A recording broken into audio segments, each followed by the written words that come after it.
WhatsApp guys, it's মিয়ার বয় decay DJ. কি অবস্থা সবার, কেমন আছেন আপনারা? তো আলহামদুলিল্লাহ আমি অনেক অনেক ভালো আছি। তো গাইজ, আজকের ভিডিওটার টাইটেল অ্যান্ড থাম্বনেল দেখে অলরেডি বুঝে গেছেন যে আজকের ভিডিওটা কি নিয়ে বা কি সম্পর্ক হতে চলেছে।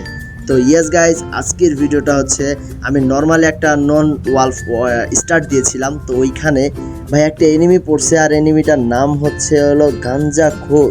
আর এই গাঞ্জাখোরকে ভাই কি লেভেলের মায়েরগুলা যে দিয়েছি, এটা আপনারা ভিডিওতে অবশ্যই দেখতে পারবেন। ভিডিওটা শেষ পর্যন্ত দেখবেন। আর অবশ্যই আমার চ্যানেলে যারা নতুন আসছেন তারা অবশ্যই চ্যানেলটাকে সাবস্ক্রাইব করে দিবেন। কি করতেছেন ভাই, অবশ্যই সাবস্ক্রাইব করে দেন। তো চলেন বেশি কথা না বলে ভিডিও শুরু করা যাক। তো ফাইনালি আমাদের রাউন্ডটা কিন্তু শুরু হয়ে গেছে। আমি এনিমিটাকে খুঁজতেছিলাম, তো এদিকেই আছে মেবি। হ্যাঁ দেখেন, ও ভাই জোস লেভেলের একটা হেড মারছি।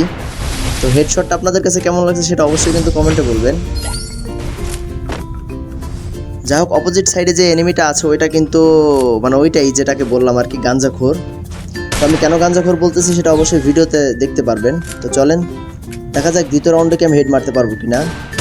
ও ভাই, দ্বিতীয় রাউন্ডে আমি অস্থির লেভেলের একটা হেড মারছি গাইজ। এই দুইটা হেডের জন্য কিন্তু আমি একটা লাইক অবশ্যই পাইতে পারি। তো আপনারা বেশি ছ্যাঁচড়ামি না করে আপনারা লাইকটা করে দিন। তো চলেন দেখি আমরা তৃতীয় রাউন্ডে কি করতে পারি। দ্বিতীয় রাউন্ড তো আমি জিতে গেছি। তো দেখতে পারতেছেন নামটা আমি উপরে শো করে দিচ্ছি, গাঞ্জাখোর দেখা যাচ্ছে। তো আপনারা কমেন্টে অবশ্যই বলবেন যে আমার কি গাঞ্জাখোর এনিমিটাকে এইভাবে মারাটা কি উচিত হয়েছে কিনা।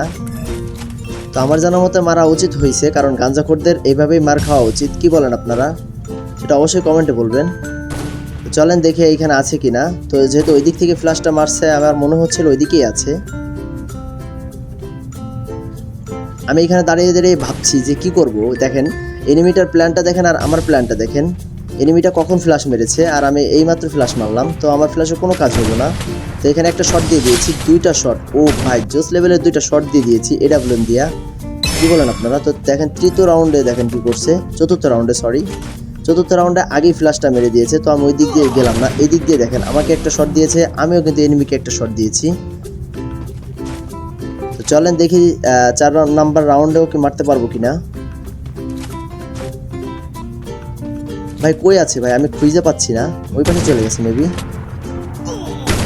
তো এখানে আমি একটা শট লাগাইছি, ও একটা শট লাগাইছি। দেখেন আমি আর একটা শট লাগাইতে গেছিলাম, বাট আমার ফায়ার বাটনে চাপ লাগছিল পরে, এই জন্য মারতে পারিনি। তো দেখতে পাচ্ছেন এখনই নামটা দেখেন পুরোপুরি দেখা যাচ্ছিল, গাঞ্জাখোর। তো ভাই গাঞ্জাখোরদের এইভাবে মার দেওয়া উচিত, কি বলেন আপনারা, সেটা অবশ্যই কমেন্টে বলবেন। তো চলেন দেখি এখন কই আছে। আমি এখানে দাঁড়িয়ে দাঁড়িয়ে ভাবছি এনিমিটা কই থাকতে পারে।